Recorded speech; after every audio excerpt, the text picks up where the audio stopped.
કેમ છો મિત્રો? ફરી સ્વાગત છે આજના આ નવા વિડીયોમાં। તો મિત્રો આજના આ વિડીયોમાં આપણે વાત કરીશું આઈડીબીઆઈ બેંકમાં આવેલી રિક્રુટમેન્ટ વિશે।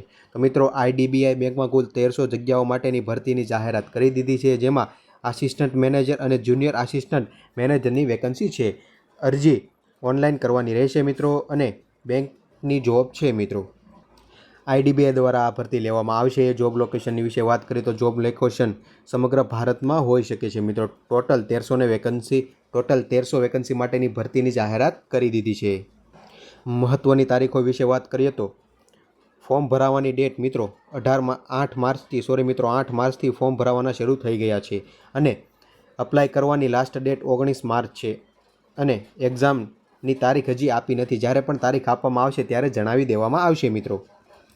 આસિસ્ટન્ટ મેનેજર માટેની કુલ 200 જગ્યાઓ, જ્યારે જુનિયર આસિસ્ટન્ટ મેનેજર માટેની કુલ 1100 જગ્યાઓ માટે આ ભરતી બહાર પાડવામાં આવેલી છે। બંને થઈને કુલ 1300 જગ્યાઓ માટેની ભરતી છે મિત્રો।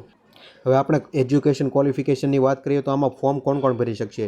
જે કોઈ પણ ઉમેદવારોએ માન્ય યુનિવર્સિટીમાંથી ગ્રેજ્યુએશન કરેલું હોય, માન્ય ડિગ્રી ધરાવતા હોય તો તે આમાં ફોર્મ ભરી શકે છે મિત્રો। ઉંમર મર્યાદાની વાત કરીએ તો ઉંમર મર્યાદા કેટલી રહેશે? તો મિત્રો ઓછામાં ઓછી ઉંમર 20 વર્ષ અને વધુમાં વધુ ઉંમર 25 વર્ષની હોવી જોઈએ। સરકારી નિયમ મુજબ, એટલે કે સરકારના જે નિયમ છે તે ઉંમર સંબંધિત નિયમો મુજબ અમુક છૂટછાટ આપવામાં આવશે મિત્રો। હવે મહત્ત્વની વાત છે એપ્લિકેશન ફી કેટલી હશે મિત્રો? SC ST PWBD માટે 250 રૂપિયા, જ્યારે અધર કેટેગરી એટલે કે ઓપન છે, OBC છે, તે તમામ માટે 1050 રૂપિયા ફોર્મ ફી ભરવાની રહેશે। હવે આપણે સિલેક્શન પ્રોસેસ વિશે વાત કરીએ તો તમારું સિલેક્શન કઈ પ્રકારે હશે? તો મિત્રો સૌપ્રથમ તમારે ઓનલાઈન રિટન એક્ઝામ જે CBRT આધારિત હશે, કોમ્પ્યુટર પર હશે, તે આપવાની રહેશે।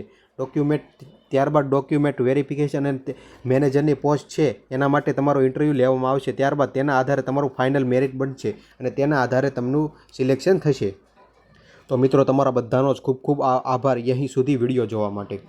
જે કોઈ પણ મિત્રો બેંકની તૈયારી કરી રહ્યા છે અને તેના માટે આ વિડીયો ઉપયોગી હોય તો તેના સુધી શેર કરો, અને આવી જ ભરતીની માહિતી મેળવવા માટે અમારી આ ચેનલને સબસ્ક્રાઈબ કરી દેજો મિત્રો। ફરી મળીશું એક નવા વિડીયો સાથે, અને અમારી આ ચેનલને સપોર્ટ જરૂર કરજો મિત્રો।